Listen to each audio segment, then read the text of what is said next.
तो कहानी की शुरुआत में हमें दिखाया जाता है कि सूरज धीरे धीरे पृथ्वी के पास आ रहा है, जिस वजह से पृथ्वी के सभी इलाकों में आग और सूखा फैलने लगा है। इसलिए जल्दी ही साइंटिस्ट पृथ्वी पर आने वाली सोलर क्राइसिस के खतरे के बारे में पूरी दुनिया में अनाउंस करने लगते हैं, जिसमें वो सभी को बताते हैं कि अगर सूरज इसी स्पीड से आगे बढ़ता रहा तो सूरज 100 सालों में पृथ्वी को अपने बीच समा के खत्म कर देगा और 300 सालों बाद वो पूरे सौर मंडल को ही खत्म कर देगा। इसलिए पृथ्वी को बचाने के लिए UEG यानी यूनाइटेड अर्थ गवर्नमेंट मूविंग माउंटेन नाम के एक प्रोजेक्ट पर काम करने का फैसला करती है। इस प्रोजेक्ट के अकॉर्डिंग साइंटिस्ट काफी सारे बड़े बड़े इंजन्स बनाकर पृथ्वी के अलग अलग हिस्सों में इंस्टॉल कर देंगे, जिसकी मदद से पृथ्वी को सौर मंडल से बाहर ले जाकर बचा लिया जाएगा। लेकिन इस प्रोजेक्ट में काफी खर्चा होने वाला था, साथ ही खाने पीने के रिसोर्सेज भी दिन प्रतिदिन खत्म होते जा रहे थे, जिस वजह से लोग दंगे और प्रोटेस्ट करने लगे थे। इन प्रोटेस्ट में वो लोग शामिल थे जिन्हें किसी भी अंजाम या खतरों की परवाह नहीं थी, क्योंकि इन लोगों का मानना था कि जो खतरा अभी तक पृथ्वी पर नहीं आया है उसके लिए गवर्नमेंट इतना बड़ा रिस्क लेकर पृथ्वी और मानव जाति को खतरे में डाल रही है। वहीं दूसरी ओर UEG डिजिटल लाइफ नाम के एक प्रोजेक्ट यानी DLP पर बैन लगा देती है, जिस वजह से प्रोटेस्ट और भी ज्यादा बिगड़ जाते हैं, क्योंकि DLP एक कट्टर ग्रुप था जिसका मानना था कि इंसानों का फ्यूचर सिर्फ कंप्यूटर में है। असल में वो एक ऐसा प्रोग्राम डेवलप करना चाहते थे जिससे इंसान अपने दिमाग को एक डिस्क में अपलोड कर सकता था, लेकिन रिसोर्सेज की कमी के कारण वो इस प्रोग्राम को आगे नहीं बढ़ा सकते थे। इसलिए रिसोर्सेज के लिए वो हैकिंग करके UEG पर आतंकवादी हमला करते रहते थे। इन सब के बीच UEG नोटिस करती है कि उनके मूविंग माउंटेन प्रोजेक्ट से लोगों का विश्वास उठता जा रहा है, जिस कारण काफी सारे लोग इस प्रोजेक्ट को रोकने की कोशिशें कर रहे हैं। पर तभी चाइनीज एम्बेसडर जाओ इस प्रोजेक्ट के पहले पार्ट को कंप्लीट करने का कहते हैं, क्योंकि उनका मानना था कि पहला पार्ट जल्द ही पूरा हो जाएगा और लोगों को दोबारा उनके मूविंग माउंटेन प्रोजेक्ट पर विश्वास होने लगेगा। जाओ कहते हैं कि इस पहले पार्ट को कंप्लीट करने के लिए सबसे पहले चंद्रमा पर मौजूद इंजन्स की टेस्टिंग की जाएगी, क्योंकि हम चंद्रमा को भी सौर मंडल से धकेलने का प्लान कर रहे हैं ताकि पृथ्वी का ग्रेविटी से कनेक्शन टूट जाए। वहीं UEG इस टास्क को कंप्लीट करने के लिए कई लोगों को एस्ट्रोनॉट्स के रूप में ट्रेन करने वाली थी, इसलिए वो कुछ सोल्जर्स को बेस पर इकट्ठा करती है, जहां हम लियू नाम के एक पायलट को देखते हैं। तभी लियू देखता है कि बेस प्रोटेस्टर्स से घिरा हुआ है और गार्ड्स उन्हें रोकने की कोशिश कर रहे हैं। उसी वक्त एक प्रोटेस्टर बेस के अंदर घुस आता है, पर हैन नाम की लड़की उस आदमी को मारकर नीचे गिरा देती है। ये देखकर लियू हैन से काफी इंप्रेस होता है और उसके साथ जिंदगी गुजारने के सपने देखने लगता है। इसके बाद सभी ट्रेनीज को एक एलिवेटर में बैठकर अंतरिक्ष में भेज दिया जाता है, क्योंकि उनका पहला टेस्ट अंतरिक्ष में होने वाला था। ये अभी तक का सबसे ऊंचा एलिवेटर था। इस एलिवेटर के ऊपर जाने की स्पीड इतनी तेज थी कि कुछ ट्रेनीज बेहोश हो जाते हैं, जिस कारण वो उस स्टेशन को भी नहीं देख पाते जो कि मूविंग माउंटेन प्रोजेक्ट के लिए बनाया जा रहा था। यहाँ सभी ट्रेनीज को फाइटिंग स्किल्स सिखाते हुए फायर आर्म्स का यूज करना सिखाया जाता है। इसके अलावा उन्हें बार बार एलिवेटर से ट्रेवल करवाया जाता है ताकि उन्हें फ्यूचर में एलिवेटर से ट्रेवल करने में किसी भी तरह की परेशानी का सामना ना करना पड़े। साथ ही सभी का मेडिकल टेस्ट करके उन्हें डेली एक्सरसाइज करवाई जाती है। इस ट्रेनिंग के दौरान लियू और हैन एक दूसरे को पसंद करने लगते हैं और उन्हें प्यार हो जाता है। फिर एक दिन लियू गार्ड को सिगरेट की घूस देता है और बेस के अंदर एक गुलदस्ता ले आता है, जिसे वो हैन को देते हुए उसे प्रपोज कर देता है। इसी सुबह एस्ट्रोनॉट्स का एक नया बैच वहाँ आता है और एलिवेटर में शामिल हो जाता है। तभी अचानक से बेस में मौजूद ड्रोन्स बाहर आने लगते हैं, जिससे इंजीनियर्स को पता चलता है कि उनका सिस्टम हैक हो गया है। इसी दौरान एलिवेटर अपने शेड्यूल से पहले ऊपर जाने लगते हैं। दूसरी ओर एलिवेटर में शामिल हुए नए एस्ट्रोनॉट्स अपने कपड़े बदलने लगते हैं। तब लियू और हैन नोटिस करते हैं कि नए एस्ट्रोनॉट्स ट्रेनीज के नाम की यूनिफॉर्म पहन रहे हैं, जिससे वो समझ जाते हैं कि वो लोग कोई एस्ट्रोनॉट्स नहीं बल्कि आतंकवादी हैं। यहाँ बेस में सभी ड्रोन्स अटैक करके आग लगाने लगते हैं, जिन्हें रोकने के लिए पायलट उन पर अटैक करते हैं, लेकिन ड्रोन्स पर निशाना नहीं बना सकते थे, क्योंकि साइंटिस्ट ने सिस्टम को इस तरह बनाया था कि वो अपने ड्रोन्स पर अटैक ना कर सके। वहीं ड्रोन्स हैक हो चुके थे, इसलिए वो सिस्टम पर अटैक कर रहे थे। इस तरह अटैक करते हुए ड्रोन्स एक एलिवेटर को नीचे गिरा देते हैं। दूसरी तरफ एलिवेटर में आतंकवादी सभी ट्रेनीज से उनकी ID चुराते हैं और सभी गेट्स को बंद करके ट्रेनीज की कुर्सियों को लॉक कर देते हैं। यहाँ जो भी उन लोगों को रोकने की कोशिश करता है उन्हें बुरी तरह पीटा जाता है। इस एलिवेटर के दूसरे रूम में लियू होता है, जो कि अपनी कुर्सी छोड़ देता है और अपने चश्मे का यूज करके गेट की लॉक स्क्रीन को धूप से जलाकर गेट ओपन कर लेता है। इस गेट की दूसरी साइड जाकर लियू देखता है कि उसका एक साथी बुरी तरह घायल है, क्योंकि आतंकवादियों ने उसे बुरी तरह पीटा था। इसलिए लियू उन आतंकवादियों के पीछे जाता है और उनसे लड़ने लगता है। इस फाइट में एक आतंकवादी ऊंचाई से गिरकर मर जाता है, जिसके बाद लियू एक फायर एक्सटिंग्विशर को लेकर दूसरे आदमी का पीछा करता है। इस बीच वो आतंकवादी चोरी की गई ID से एलिवेटर को स्टेशन तक पहुंचा देता है। ठीक उसी समय ड्रोन उन पर एक मिसाइल से अटैक करते हैं। इस दौरान बेस में साइंटिस्ट 550C नाम के इंटेलिजेंट क्वांटम क्वांटम कंप्यूटर की मदद से सिस्टम को हैकर से सेव कर लेते हैं, जिसके तुरंत बाद ड्रोन्स जमीन पर गिरकर ब्लास्ट हो जाते हैं और फिर साइंटिस्ट द्वारा एलिवेटर को वापस नीचे खींच लिया जाता है। यहाँ ल्यू अभी भी उस आतंकवादी से लड़ रहा था। तभी हैन एक मैकेनिकल हाथ की मदद से विंडो को तोड़ती है और ल्यू के पास आकर उस आतंकवादी को मारने में उसकी मदद करती है। इसके बाद हैन गुस्से में ल्यू से दोबारा फ्लावर्स मांगती है, क्योंकि इस फाइट के दौरान उसके सभी फ्लावर्स टूट चुके थे। तभी अचानक से उसका स्टेशन बेस पर गिरने लगता है, क्योंकि उस आतंकवादी ने मरने से पहले डेटोनेटर दबा दिया था। ये स्टेशन बेस पर गिरकर क्रैश हो जाता है, जिससे बेस पर मौजूद बिल्डिंग्स ब्लास्ट हो जाती है और एलिवेटर भी अचानक से जमीन पर गिर जाता है, जिससे सभी ट्रेनीज भी इस एक्सीडेंट के शिकार बन जाते हैं। हालांकि ल्यू और हैन सही सलामत होते हैं। इसी दिन न्यूज पर बताया जाता है कि इस ब्लास्ट में लगभग 3000 लोगों की जान जा चुकी है और 5 से भी ज्यादा लोग घायल हुए हैं। यूईजी के बनाए स्टेशन के क्रैश होने के कारण कई लोगों की जानें गई थी, इसलिए लोग और भी प्रोटेस्ट करने लगते हैं। इस प्रोटेस्ट में आतंकवादी हमले और दंगे भी होते हैं। सभी प्रोटेस्टर गवर्नमेंट से डीएलपी को वापस लेने की मांग कर रहे थे। यहाँ जाओ अपनी असिस्टेंट से उस स्पीच को पढ़ने के लिए कहता है, जिसे उसने यूईजी के प्रोजेक्ट में विश्वास रखने के लिए लिखा था। इसी दौरान जाओ अमेरिकन एम्बेसडर के साथ बातचीत करता है और उनसे प्रोजेक्ट पर काम करने के लिए एक और मौका मांगता है। कुछ हफ्ते बाद क्रायो स्लीपिंग पॉड्स में लोगों को रखकर चंद्रमा पर भेजा जाता है, ताकि वो चंद्रमा पर जाकर इंजन्स पर काम जारी रख सकें। इस बीच हैंग्यू नाम का कंप्यूटर इंजीनियर क्रायो स्लीप से उठता है, जो कि 550A नाम के एआई और उसकी बेटी याया की एक रिकॉर्डिंग को चेक करता है। दरअसल 550A की मदद से ही याया हैंग्यू से बात करती थी। यहाँ पता चलता है कि हैंग्यू पहले डीएलपी के लिए काम करता था, लेकिन 550C तक पहुँचने के लिए वो चंद्रमा पर काम करने आया है। असल में 500C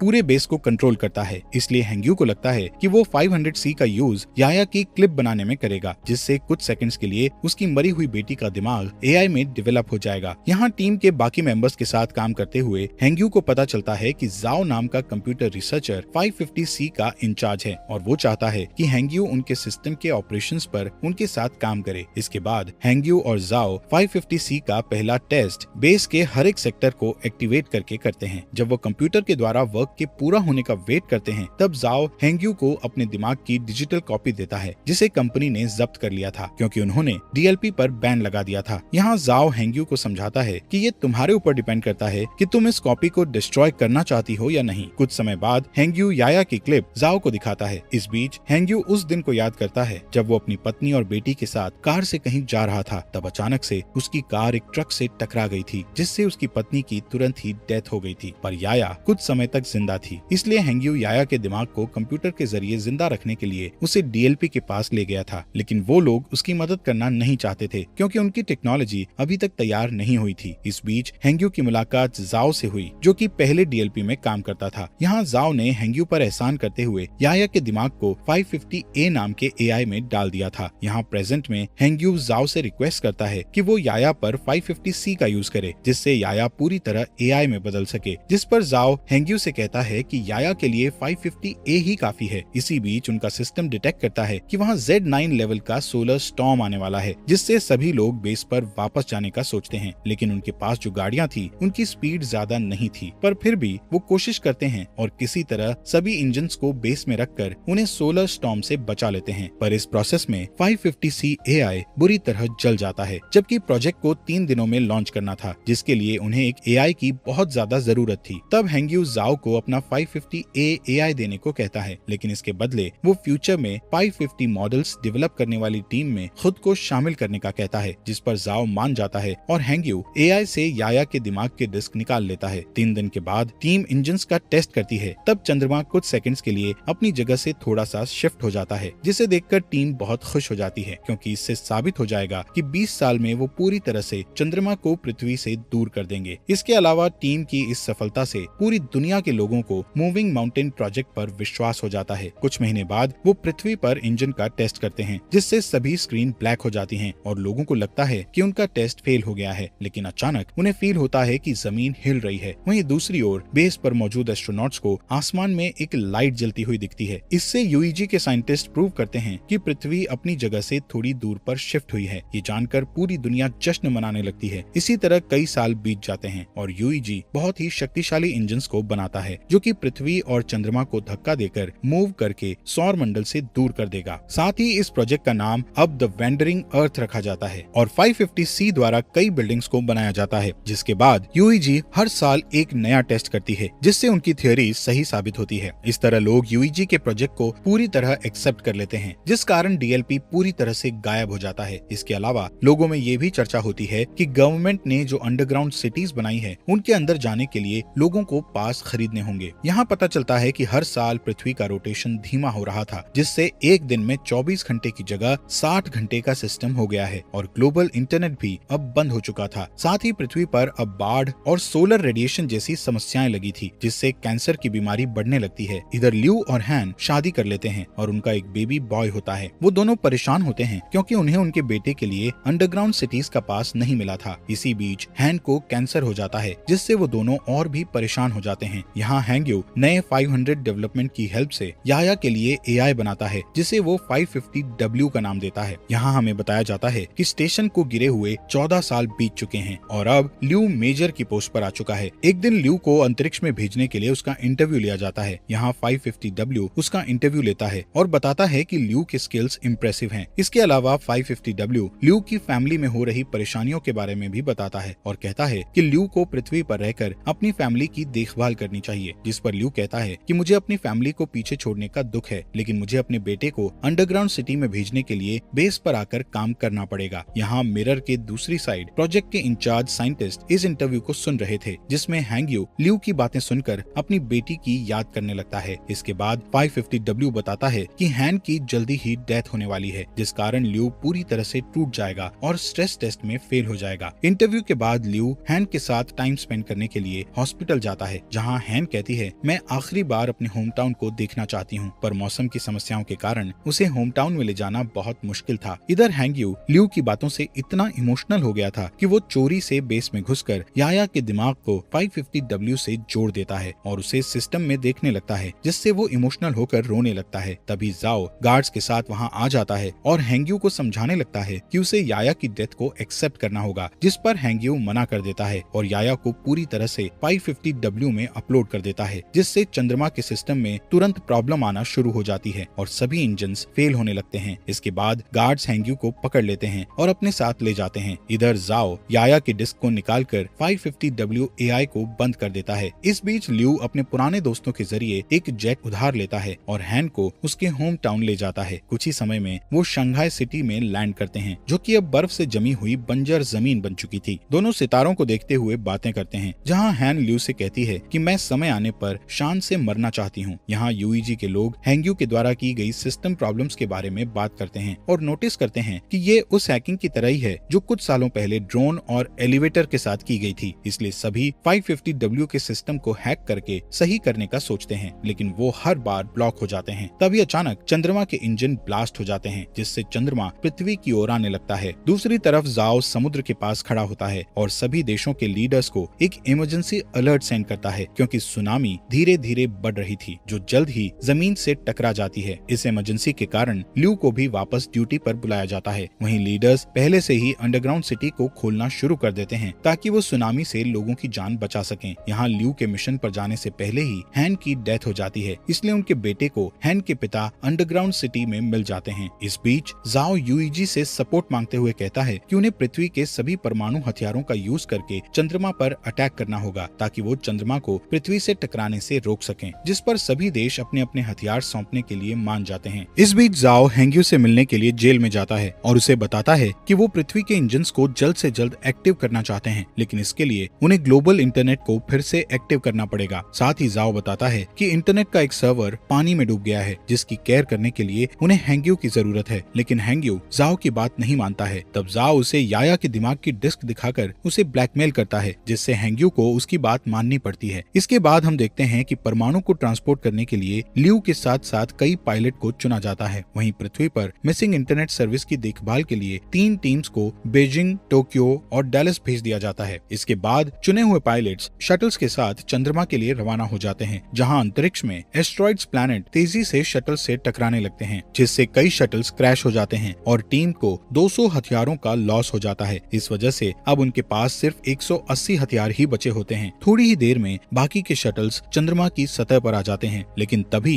एस्ट्रॉइड्स एक शटल को हिट कर देता है, जिससे ल्यू की शटल भी क्रैश हो जाती है। इसलिए उन्हें मजबूरन जमीन पर उतरना पड़ता है। इस दौरान उन्हें 384 हथियारों का फिर से लॉस हो जाता है। यहाँ बचे हुए लोग टेप को ढूंढने लगते हैं ताकि वो उनके टूटे हुए हेलमेट को ठीक करके अपने घाव पर पट्टी कर सकें। इसके बाद वो लोग तय करते हैं कि वो लोग बचे हुए हथियारों को पैदल ही चंद्रमा पर फिट कर देंगे, पर ल्यू नहीं चाहता था कि इस काम को करके यंग लोग मारे जाएं, इसलिए वो अकेला शटल से बाहर आकर गेट को बंद कर देता है। यहाँ पृथ्वी पर तीनों टीम्स सर्वर की जगह पर पहुंचकर पानी के नीचे चली जाती हैं, जहाँ ड्रोन और स्पेशल टूल्स की मदद से हैंग्यू की टीम बिल्डिंग में जाती है और सर्वर का दरवाजा ढूंढने लगती है। लेकिन जब वो दरवाजे को जबरदस्ती खोलते हैं तो उनका एक आदमी बुरी तरह घायल हो जाता है। तब जाओ उसके घावों को सही करने की कोशिश करता है, लेकिन उनके पास घाव को ठीक करने के लिए कोई सामान नहीं था, जिस कारण उस आदमी की डेथ हो जाती है। जिसके बाद हैंग्यू और जाओ इंटरनेट को वापस लाने के लिए कनेक्शन बनाने का डिसीजन लेते हैं। दूसरी तरफ ल्यू हथियारों को एक ट्रक से ले जाने लगता है। तभी अचानक चंद्रमा का मलबा पृथ्वी से टकराता है, जिस वजह से बिल्डिंग्स हिलने लगती है और कुछ हार्डवेयर जाओ के पैर पर गिर जाते हैं, जिससे वो बुरी तरह फंस जाता है। तभी उस रूम में पानी भरने लगता है। दूसरी ओर हैंग्यू अपने ड्रोन की मदद से भी रूम का गेट नहीं खोल पा रहे थे, इसलिए जाओ उसे जल्दी से पासवर्ड की दे देता है, पर इस दौरान जाओ की पानी में डूबने से डेथ हो जाती है। इसके बाद चंद्रमा का मलबा पृथ्वी की मेजर लोकेशंस को डिस्ट्रॉय करने लगता है, जिससे अंडरग्राउंड सिटीज में जा रहे लोग पैनिक होने लगते हैं। वहीं यूईजी में जाओ को बुरी खबर मिलती है कि उनके पास परमाणु हथियारों का एक साथ ब्लास्ट करने के लिए समय नहीं है, जिससे जाओ उम्मीद खो देता है। पर तभी उसका एक आदमी उसे सोल्यूशन बताता है कि अगर वो अंतरिक्ष में और भी एस्ट्रोनॉट्स को भेज देंगे तो हथियारों को मैनुअली ब्लास्ट किया जा सकता है, यानी कि सभी एस्ट्रोनॉट्स को अपना सेक्रीफाइस करके दुनिया को बचाना होगा। इस ऑपरेशन के लिए 300 लोगों की जरूरत थी। यहाँ एक पुराना पायलट कहता है कि ऐसा करना हमारा कर्तव्य है, पर यंग लोग फ्यूचर की देखभाल करने के लिए हैं, इसलिए उनका सेक्रीफाइस ना किया जाए। उस पायलट की बात मानते हुए सभी पुराने पायलट्स को एस्ट्रोनॉट्स की टीम के साथ चंद्रमा पर पहुंचा दिया जाता है, जहां ल्यू उन्हें आता हुआ देखकर चौंक जाता है, लेकिन उसका कम्युनिकेटर टूट गया था, इसलिए वो पृथ्वी पर वापस लौटने से पहले अपने पुराने टीचर और ट्रेनिंग पार्टनर्स को गुड बाय नहीं बोल पाता है। दूसरी ओर यूईजी बताती है कि टोक्यो और डैलस के सर्वर वापस आ चुके हैं, लेकिन बीजिंग का सर्वर अभी तक नहीं आया है। यहाँ बीजिंग में हम हैंग्यू को देखते हैं, जिसके रूम में पानी भरने लगता है और वो की को सही कंप्यूटर से नहीं जोड़ पाता। तभी चंद्रमा पर एस्ट्रोनॉट्स सभी परमाणु हथियारों को ब्लास्ट करने लगते हैं। ठीक उसी समय हैंग्यू भी उसकी माइंड डिस्क को एक कंप्यूटर से जोड़ देता है, जिससे चंद्रमा बुरी तरह ब्लास्ट हो जाता है। पर अब चंद्रमा का मलबा तेजी से पृथ्वी की ओर आ रहा था, इसलिए पृथ्वी को जल्द ही वहाँ से हटाने की जरूरत होती है। यहाँ हैंग्यू याया की क्लिप को एक्टिव करता है और उसे की दिखाकर अंदर से इंटरनेट को एक्टिव करने के लिए कहता है। तभी रूम में पानी भर जाता है, जिससे हैंग्यू की भी डेथ हो जाती है। वहीं चंद्रमा का मलबा पूरी दुनिया में गिरने लगता है। तभी यूईजी इमरजेंसी मैसेज भेजकर बताता है कि उनका मिशन फेल हो चुका है, जिससे शहरों में दंगे होने लगते हैं। वहीं जाओ हार नहीं मानता और अपनी टीम को इंजन्स में आग लगाने को कहकर उन्हें उल्टी गिनती शुरू करने को कहता है। इसी दौरान बीजिंग में हैंग्यू का दिमाग अचानक कंप्यूटर के अंदर एक्टिव हो जाता है, जहां वो अपनी बेटी से दोबारा मिलकर बहुत खुश होता है। इसके बाद हैंग्यू एआई में जाकर इंटरनेट सर्वर को एक्टिव कर देता है। तभी जाओ के आदेशों का पालन करते हुए एक आदमी इंजन्स को स्टार्ट कर देता है और फिर देखते ही देखते पृथ्वी मूव करने लगती है और चंद्रमा के मलबे से बच जाती है। ये देखकर पूरी दुनिया के लोग जश्न मनाते हैं। यहाँ ल्यू शटल से ही पृथ्वी को हिलते हुए देखता है, इसलिए वो जल्दी से वीडियो रिकॉर्ड करता है ताकि वो अपने बेटे को ये सीन दिखा सके। दूसरी ओर हैंग्यू और याया के दिमाग का बैकअप 550W में एक साथ मिक्स हो जाता है। इसके बाद हमें 7 साल बाद का सीन दिखाया जाता है, जहाँ पृथ्वी वापस से 24 आवर के सिस्टम में आ चुकी है और जाओ रिटायर्ड हो चुका है, लेकिन अब उनकी असिस्टेंट यूईजी में उनकी लेगेसी को आगे बढ़ा रही है। अब क्योंकि चंद्रमा से उनको कोई भी खतरा नहीं है, इसलिए वो अपने प्लान का सेकंड पार्ट शुरू करते हैं, जिसमें वो 10 साल के अंदर जुपिटर प्लैनेट के पास से उड़ेंगे और फिर पृथ्वी को हमेशा के लिए सौर मंडल से बाहर कर देंगे। इसलिए इंजन्स पर नजर रखने के लिए एक स्पेस स्टेशन बनाया गया है, जिसका इंचार्ज ल्यू है। और इसी के साथ ये मूवी यहीं पर खत्म हो जाती है।